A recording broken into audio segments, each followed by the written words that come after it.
Alors en un mot, je dirais que cette expérience, c'est de l'entraide entre étudiants. J'ai eu une marraine qui est en M1 de psychologie. Même si elle était d'une autre spécialité que moi, elle a pu me donner quand même beaucoup de conseils, notamment pour le passage en master, ce qui m'a été très utile, avoir des idées de à quoi s'entendre pour les entretiens, travailler un peu mes écrits, avoir une meilleure idée des attentes de manière générale, tout ce qui concerne ma formation. Je dirais c'est la projection, parce que le fait de se projeter dans l'avenir à travers les expériences et le vécu d'une personne qui nous accompagne, je pense que ça a été une chose très importante.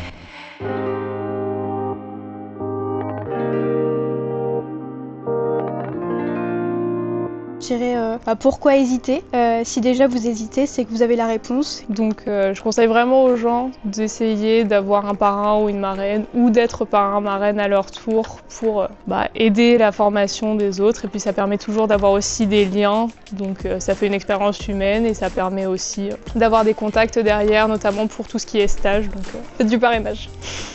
Alors il m'a beaucoup aidée dans le sens où je savais ce que je voulais faire, donc je voulais rejoindre un master de psychologie, parcours psychologie du travail et ingénierie psychosociale, et c'est justement le master dans lequel ma marraine est. Donc ça m'a permis d'avoir plusieurs informations auxquelles on n'a pas forcément accès comme ça, notamment sur les examens, le type de questions sur lesquelles on tombe, sur les différents sujets de mémoire, notre choix, comment on le fait, les professeurs qui nous encadrent, ce genre de choses. Donc on a beaucoup échangé dessus et ça m'a rassurée dans mon choix de vouloir rejoindre ce master. Puis ça a été aussi une très bonne rencontre parce que je m'entends très bien avec ma marraine, donc c'était très cool.